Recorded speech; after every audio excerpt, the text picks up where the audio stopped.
Every writer dreams of that moment, right? Your story on the screen, the lights come down, the crowd gets quiet. But I'm sorry to say, but here's the brutal truth. Most scripts don't die on Act 3. They die on page 15. And I'm telling you this because I want you to survive those pages. I have watched so many talented writers crash right here. Great ideas, real potential, but then they lose the read before Act 1 even starts.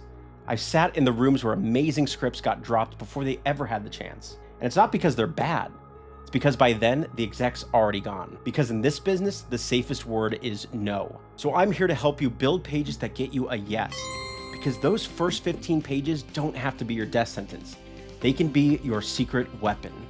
So today, we're diving into the 5 silent killers that stop scripts cold and how to fix them so your story doesn't just survive, it stands out.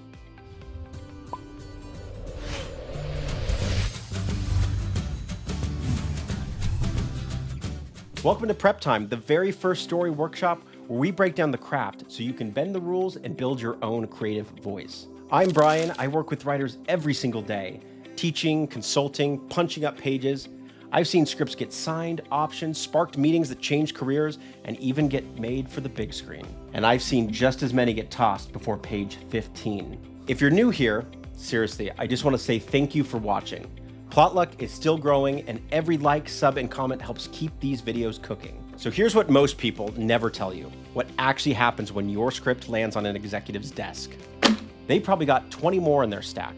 A meeting maybe in an hour, dinner plans after that. Their job isn't to find a reason to say yes. It's to find the first reason to stop. So let's break down where that happens most, starting with one of the biggest traps I see every single week. The script looks fine, looks professional, the dialogue flows, but nothing grabs me. I'm just turning pages, not feeling anything. And if this is my 3rd script in a row, I'm already checking out. You see, Hollywood executives don't read like fans. They read more like triage. Within a page, they can tell if your story's alive or it's flatlining. And the hook is actually the heartbeat. If you lose that right up front, then everything else starts to fade. Don't walk us into the pool. Shove us straight into the deep end. You see, Jaws doesn't open with Sheriff Brody sipping coffee. It opens with teenagers, the ocean, the tension, and that all too iconic music. Dun-dun, dun-dun, dun-dun, dun-dun, dun-dun, dun-dun, dun-dun. 3 minutes in, we already know the tone, the danger, the world. So now here's the opposite. Let's take a look. Interior apartment morning. We have alarm clock buzzes, hand fumbles for the snooze button. Dave rolls over and groans. He rubs his eye, stares at the ceiling, sits up, yawns, and scratches his head. Are you guys intrigued by this at all? He shuffles to the bathroom, turns on the sink.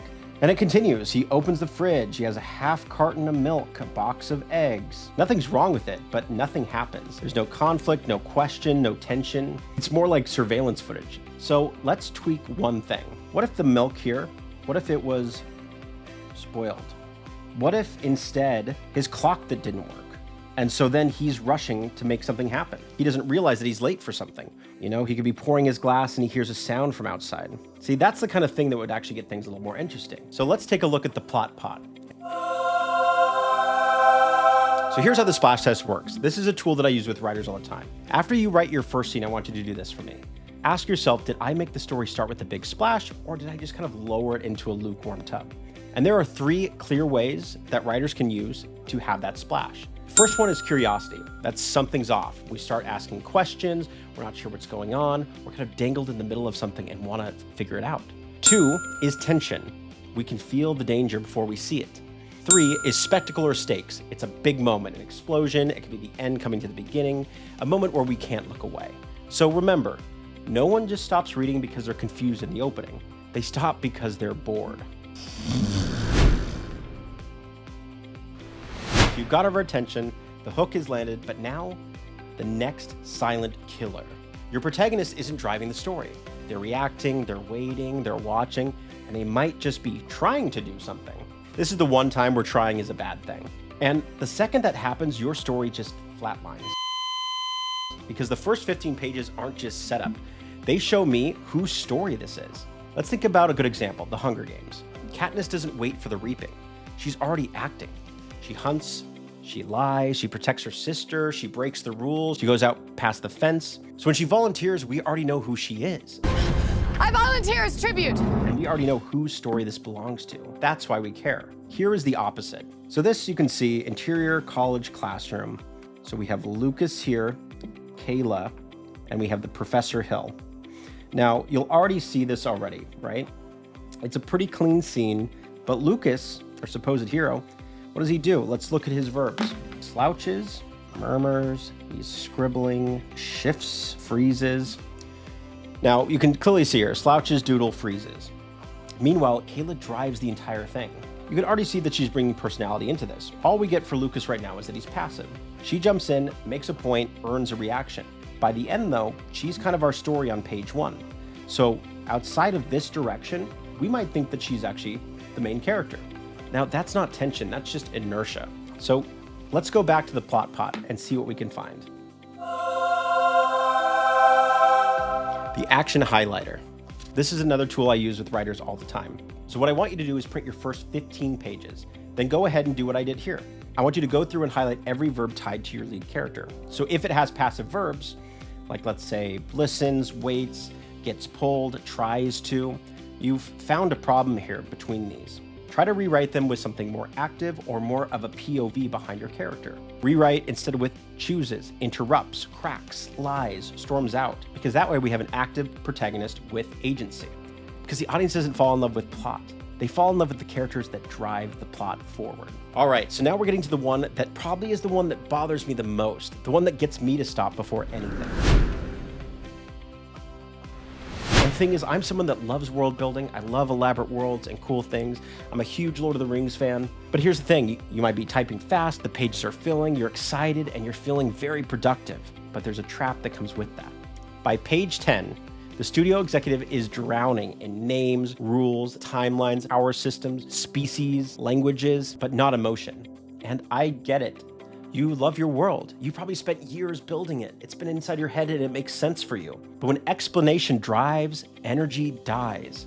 So let's think of a really good example here. Harry Potter and the Sorcerer's Stone. It starts with what? It's a quiet street. Could be anybody's neighborhood.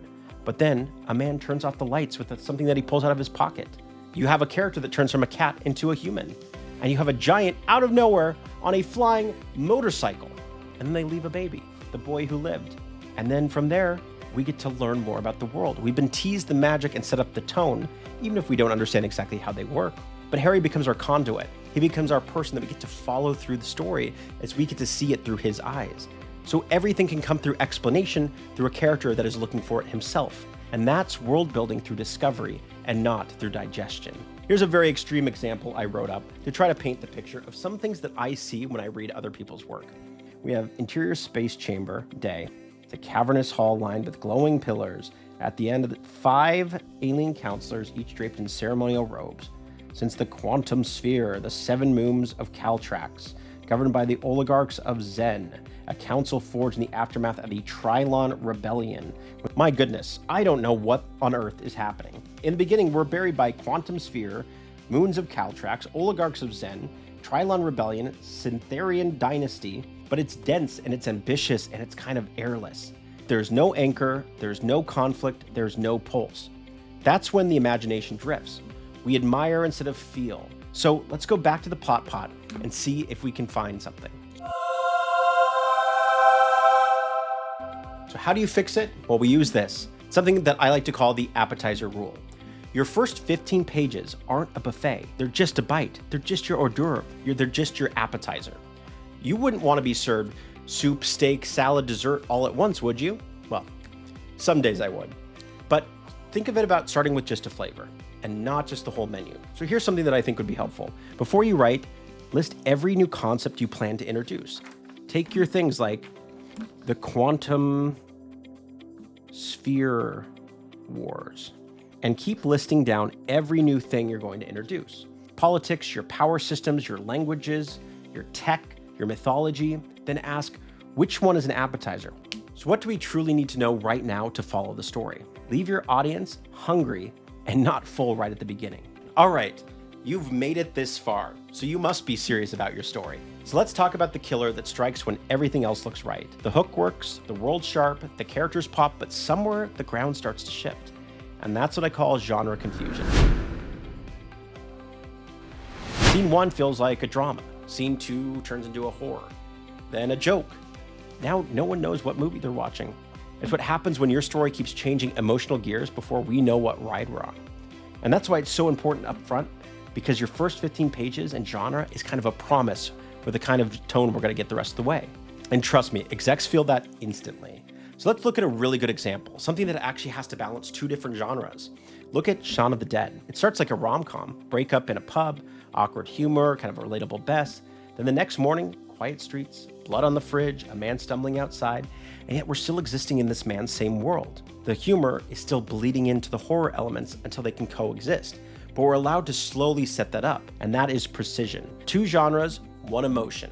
Now, here's what the confusion looks like. Let's take a look at an example here. Now, if we look here, interior kitchen, we have Maya and her mother. She's not coming back, Maya. Sometimes people just leave. Maya stares at the table, fingers tracing old scratches on the wood. I'll take care of you. We don't need him. We never did. Suddenly, the house shudders. Boom. Tone shift, right? So we went from a very emotional setup. Family drama, mom and daughter, soft dialogue, grief. Then things get crazy. The house shudders, the dishes rattle, the lights start to strobe. Did you hear that? Starting again. Because before we even breathe, we get a comedy gag.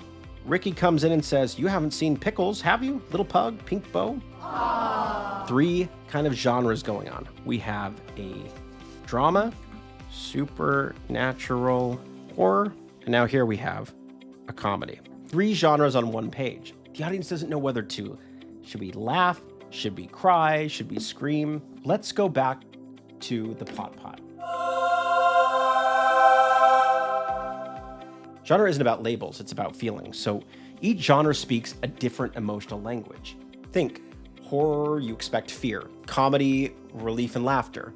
Drama, empathy, sadness. So this is also an important tool for studios because they treat this as a contract. Both what are we getting and what are we selling? What are we telling people to expect when they go to see our movie? And if your emotions keep colliding before we've adjusted, then the story just kind of wobbles. So here's what you do with the story DNA test. Take your first few scenes and write the emotion you want us to feel. This one's a bad example because we don't really know. If this is supposed to disarm us only to make us laugh later, then that's kind of your end goal of the scene. But write the emotion you want us to feel. Fear, irony, tension, warmth.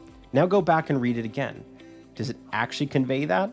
If this was supposed to make me laugh, well, I felt two other things before I got to that point. If it jumps from dread to sarcasm to grief, well, that is a red flag. The goal isn't to flatten tone, it's to control contrast. A joke before a scare makes the scare land harder. A moment of warmth makes the heartbreak sting. So let your emotions harmonize and not fight. So if somebody is just getting into your story, they'll know exactly how they should be feeling. And now, the final killer. Hollywood's most wanted. This one is super deadly and kills more scripts than you can imagine. No story engine.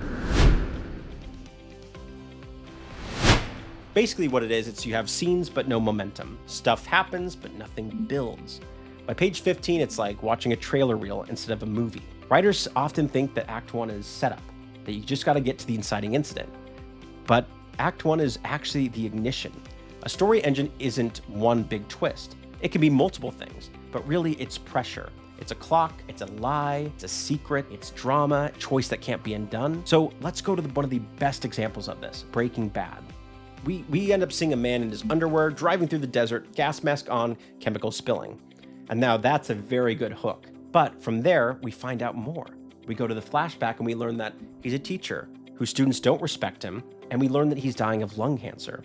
He's broke, he has a marriage that's not doing so well, and then out of nowhere, he has a chance encounter. Early on, we know he's made his choice. Cook meth to save his family before his time runs out. So that becomes the fuse. Every decision through the story is guided by that principle, and that becomes our story engine, because every scene after that burns hotter and hotter. Now let's look at our final example. This is the opposite. Now you can see here we have coffee in the morning, city cafe, our character is Lucy, sits at the corner, waitress sets down a latte. Someday, I don't know. I keep thinking maybe I'll record an album or go to New York or something. or something. Now that tells us everything I need to know immediately, but nothing's moving at all. This is just stagnant. We don't learn more about her, we don't push anything, there's no clock, there's no risk, and there's no fuse. That word someday kills momentum. She's waiting for life instead of living it. And yeah, sure, sometimes things can come in to change that story, but right now, we're just floating aimlessly through the scene. So let's go to the plot pod. Now this is a technique that has helped so many writers, because by page 15, the fuse has to be lit. You don't need explosions yet, but you just need smoke. So I've broken this up into a few step process that you can use for your writing. Step 1, find your pressure source. Right now, Lucy needs some pressure. Either is she out of money? Does she have a family issue? Is there anything that's holding her back or pushing her toward the dream?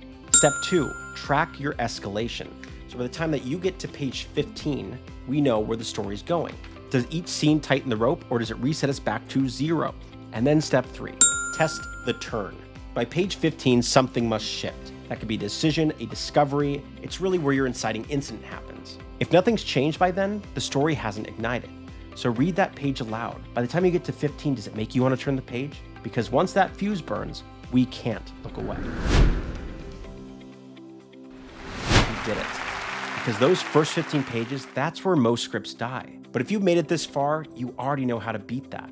You've now seen the traps, you've learned the tools you can use for your writing, and you now know how to turn that no every exec is ready to say into a yes they can't take back. Now I want to hear from you. Which of these 5 silent killers do you catch yourself falling into the most?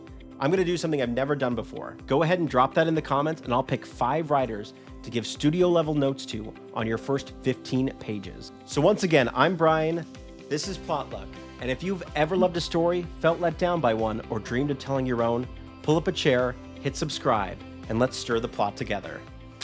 That's a wrap.